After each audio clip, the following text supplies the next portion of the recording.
안녕하세요, 속보입니다. 오늘은 테슬라가 급등했는데 진짜 이유를 찾아보다 보니까 굉장히 흥미로운 이야기가 있어서 그 내용을 소개해 드리도록 하겠습니다. 오늘 아침 모닝쇼 라이브를 통해서도 말씀을 드렸는데요. 시장의 상황은 여러 가지 이야기들이 있지만 S&P가 서서히 반등하고 있고 금리가 올라가는데도 어떻게 주가가 오르냐라는 그런 지적들이 많지만, 사실 생각해보면은 금리가 오르더라도 그보다도 더 경기가 탄탄하게 이렇게 받쳐주면 주가는 올라갈 수 있다라고 생각할 수 있는 거고, 사실 과거에도 보면요, 이때 금리가 오를 때도 주가가 올랐고, 금리가 오를 때도 주가가 올랐고, 금리가 오를 때 다 주가가 올랐거든요. 근데 이번에도 이제 금리가 오를 때, 최근에 또 이제 10년물 금리가 계속 오르고 있는데 그래도 주가가 오를 수 있다라는 이야기들이 나오고 있는 것 같습니다. 그리고 또 이 그림은 하나 인상적이어서 소개를 해드리면, 사실은 남색선이 매그니피컨트 7, 그러니까 빅테크들이 실적이 워낙 좋았거든요. 2023년부터 2분기, 3분기 때 막 37%, 50% 이런 식으로 증가했으니까 사실은 이렇게 높은 기저효과를 뚫고 더 성장하긴 좀 어렵다라고 생각해보면은, 올해 2분기 이후부터는 오히려 작년에 진짜 안 좋았던 나머지 애들이 더 좋을 수도 있는 거 아니냐라는 이야기들도 나오고 있습니다. 글쎄요, 이렇게 될지 어쩔지 모르겠지만 어쨌든 미국 주식은 M7을 제외한 나머지는 개무시하는 상태에서 올라갔었으니까 얘도 좀 올라가면은 더 좋을 수 있는 거 아니냐라는 이야기들도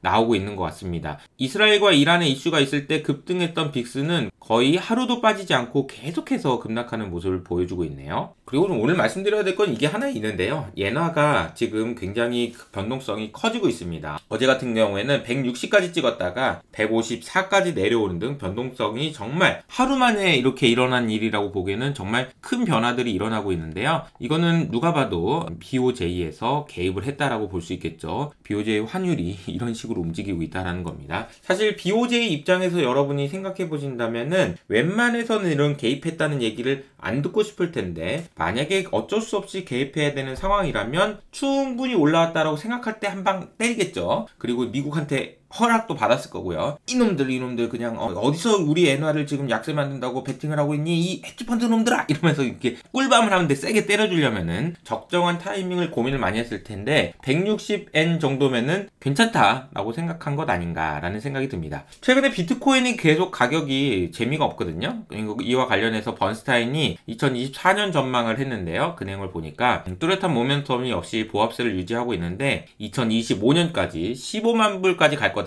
지금 65,000불이니까 얼마요 이거? 그러면요, 거의 2배 이상 오른다라는 이야기네요. 이 내용들에서 제가 좀 인상적이었던 부분은 이겁니다. 비트코인 채굴하는 쪽에서 비트코인을 채굴하는 업체들이 지금 컨솔리데이션, 그러니까 이제 망해가고 있다, 이런 이야기인 거죠. 이 얘기는 반도체에 비유하면은 이해하시기가 쉬울 거예요. 반도체의 가격이 급락하게 되면은 반도체를 만드는 하이닉스든 삼성전자든 수익성이 굉장히 많이 악화되죠. 이럴 경우에는 감산을 하든 혹은 한두 개의 회사가 나가 떨어지든 이런 식으로 업계의 구조 조정이 되면서 다시 반도체의 가격이 올라가는 모습을 보입니다. 이와 마찬가지로 비트코인 같은 경우도 채굴업자들이 열심히 채굴해서 받을 수 있는 비트코인 양이 반으로 줄었잖아요. 이렇다 보니까 채굴업체들의 수익성이 급감하게 되고, 채굴업체들 간의 구조 조정이 진행돼야 공급량이 의미 있게 줄어들게 되고 가격이 또 올라가게 된다라는 이야기들이 나오고 있는데, 이게 잘 진행되고 있다라는 이야기입니다. 그 외에 재무부와 관련된 이야기라든지 여러 가지 이야기들이 있지만 바로 테슬라 이야기로 넘어가도록 할게요. 일론 머스크가 일요일 밤에 중국으로 떠났습니다. 그래서 이와 관련된 소식을 제가 텔레그램 채널에서도 소개해드린 적이 있는데요. 이런 식으로 중국에 가서 고위층 인사를 만나고 온 것 같아요. 그런데 테슬라를 커버하는 모건 스탠리의 애널리스트는 이렇게 이야기합니다. He's back. 그가 돌아왔다라는 거죠. 일론 머스크 너 돌아왔구나 라는 이야기라고 보시면 되겠습니다. 모건 스탠리는 이런 생각이었던 것 같습니다. 많은 사람들이 테슬라의 주가가 어제 15%나 급등할 수 있었던 이유는 일론 머스크가 중국에 가서 자율주행을 허락을 받았다라는 것이라고 보고 있는 것 같은데, 그 이상의 의미가 있다라는 거죠. 이러면서 테슬라의 CEO가 바닥에서 자든 혹은 비행기에서 자든, 이 문구는 아마 일론 머스크가 테슬라가 정말 힘들었을 때 공장 바닥에서 잤던 거를 의미하는 것 같아요. 혹은 비행기에서 자든 어젯밤이었겠죠. 아주 메시지는 명확한데 그가 돌아왔다라는 것이라는 거죠. 이 이야기가 중요한 이유는 그동안 테슬라의 주가가 하락했던 여러 가지 이유 중에 하나가 일론 머스크 저거 뭐 삐져가지고 델라웨어 판사가 너 스탁 옵션 안 준다고 하니까 삐져가지고 일 안 하는 거 아니야? 저거 테슬라 이거 뒷전인 거 아니야? 라는 이야기들이 굉장히 많았었는데 이제는 그가 돌아왔다라는 거죠. 중국에 급하게 날아가야 될 정도로 라고 보시면 되겠습니다. 근데 그 외에도 모건스탠은 아주 흥미로운 관점들을 몇 가지 제시합니다. 첫 번째로는요, 미국의 국가안보 허가라는 개념이에요. 이 개념은요, 국가안보와 관련된 정보가 매우 민감하기 때문에 이 정보를 접근할 수 있는 것은 사람마다 배경이나 신뢰성이나 충성도들을 평가하고 어디까지 볼 수 있는지를 허가해 주는데요. 그래서 보안 등급이 기밀이니 비밀이니 최고 비밀이니 탑 시크릿 많이 들어보셨죠? 이런 것으로 분류가 되는데 모건 스탠리 얘기는 이런 거예요. 일론 머스크가 이렇게 갑자기 중국에 방문해 가지고 하는 걸 보니까 이거 일반적인 미국의 CEO 바이든을 얘기하는 거겠죠? 바이든보다 일론 머스크 한 단계 위인 거 아니냐 라는 이야기를 했습니다. 뭐 스페이스 X도 그렇고요. 나사하고 일하는 것도 그렇고요. 결과적으로는 미국의 안보라는 관점에서 이 바이든 이건 뭐 일론 머스크가 더 중요하지 라는 이야기를 했고, 그리고 나서 중국에 가서 FSD와 관련된 중국의 대탕트를 달성했다라는 것은 정말 놀라운 일이다라는 평가인 거죠. 두 번째 이야기도 굉장히 흥미롭습니다. 듀얼 퍼포스 테크놀로지, 그러니까 이중 목적 기술이라는 표현을 썼는데요. 자율주행 FSD는 국가 안보에 민감한 이중 목적 기술이기 때문에 더 많은 연구와 이해가 필요하다라는 겁니다. 이 이중 목적 기술이라는 게 뭔가라고 찾아봤더니 이런 부분이에요. 정치나 외교, 수출 통제 부분에서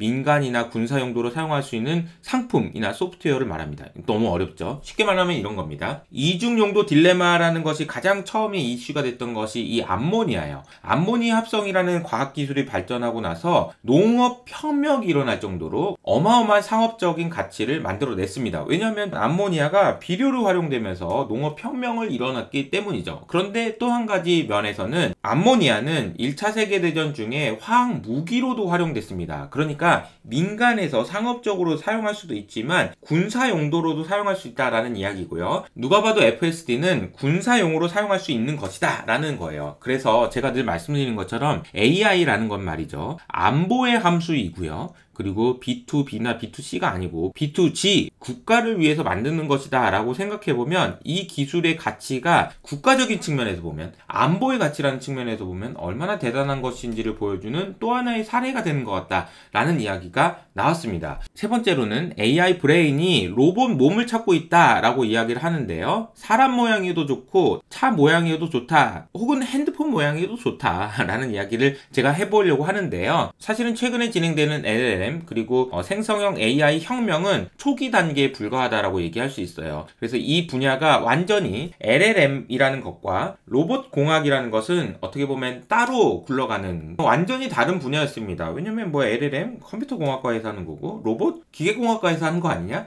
라고 생각할 수 있는데 이 두 바퀴가 이제는 점점 합쳐지고 있다라는 것이고요. LLM이 이제는 자동차 모양이든 로봇 모양이든 이제 합쳐질 차례다라는 건데요. 이것을 이런 식으로 표현했어요. AI 브레인은 로봇의 몸을 찾고 있고, 그리고 그 몸은 AI 영혼을 담는 그릇일 것입니다 라고 이야기를 했습니다. 자, 그러니까 지금 LLM에 대해서, AI에 대해서 진짜 얘기들이 많이 나왔는데 이제는 AI라는 영혼을 담을 그릇이 필요하다는 얘기입니다. 그 그릇이 뭘까요? 라고 생각해보면 이 테슬라가 만드는 자동차 모양의 그릇이 될 수도 있는 거고요. 혹은 애플이 만든 이 핸드폰 모양의 그릇이 될 수도 있을 것 같습니다. 그러니까 AI라는 그런 영혼이 어떤 몸에 들어갈 것인지를 고민하고 있는데 그 몸으로 테슬라의 전기차 혹은 애플의 아이폰이 될 수도 있다라는 생각인 거고요. 최근에 나왔던 기사에 보면은 다음 주에 나올 아이패드 프로에서 M3가 아니고 M4 칩을 사용해가지고 AI 기능을 강조할 것이라는 얘기가 나오고, 그리고 애플이 오픈 AI와 손을 잡겠다는 이야기가 나와서 지금부터는 어쩌면 AI라는 영혼이 들어갈 수 있는 몸의 가치가 올라갈 수 있는 구간이지 않겠나 라는 생각을 할 수 있는 것 같습니다.